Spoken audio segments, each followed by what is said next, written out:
Hi there and welcome back to East Lothian Piping channel. Last video we looked at our E grace notes.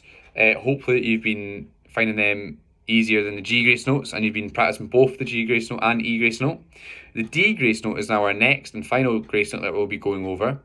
Okay, and it's just the same skill as using our E and G grace note, but this time it's going to be on D.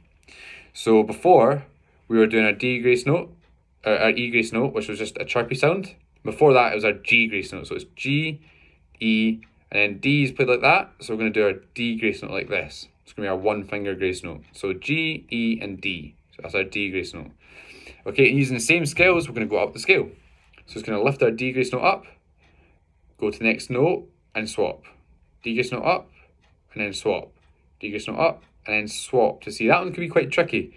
Okay, so going from B, some people get quite confused with kind of like you have to swap them over and do that. Okay, so B, lift the D grace note up and then swap to C. Okay, so with sound, it's going to be D grace note up. First of all, that's a chirpy sound there. So practice that, getting the kind of idea of how that chirpy sound is like. Then you lift the D grace note up, go to A, up, B, up, C. Okay, so we'll do that again. So D grace note up. I'm going to slowly put it down, go to A, swap to A, D grace note up, swap to B, D grace note up, swap to C. Then going back down the way, it's going to be up, then put both down to B.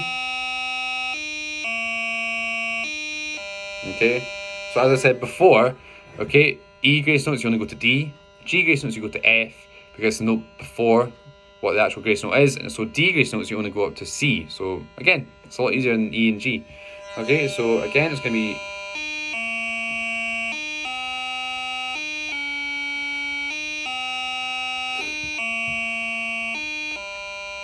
okay, so that's our D grace notes. So now we know our G, our E, and our D grace notes. Okay, so that's the main grace notes that we use in piping music. That's the main ornamentation we use to actually make music sound quite cool and quite demanding as well. Next, what we have to do is we put them together into an exercise called the GDE exercise, where we put all those grace notes together. So that'll be the next video. So until that video, okay, make sure you're practicing your G grace notes, your E grace notes, and your D grace notes, going up the scales, nice and controlled. Okay, and make sure it's nice and clean going from note to note. Thank you very much.